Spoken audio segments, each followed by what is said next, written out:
குடும்பங்களுடன் கொண்டாடி மகிழ பல்வேறு பொழுதுபோக்கு அம்சங்களுடன் கோவை அரசு பொருட்காட்சி.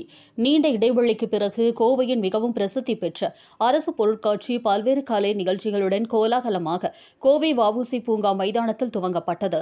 மே 29ஆம் தேதி முதல் 45 நாட்கள் தொடர்ந்து நடைபெறும். இதனை கோவை மாவட்ட ஆட்சித்தலைவர் கிராந்திகுமார் பாடி துவக்கி வைத்தார்.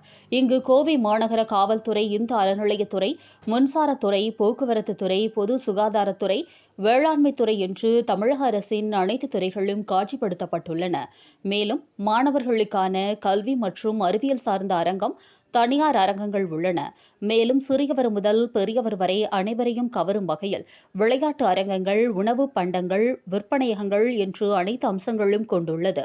குறிப்பாக 3D ஷோ, வேர்ல்டு பேய் வீடு மற்றும் சிறியவர்கள் முதல் பெரியவர்கள் வரை அனைவரும் விளையாடி மகிழ பல்வேறு பொழுதுபோக்கு அம்சங்கள் கோவை அரசு பொருட்காட்சியில் இடம்பெற்றுள்ளன.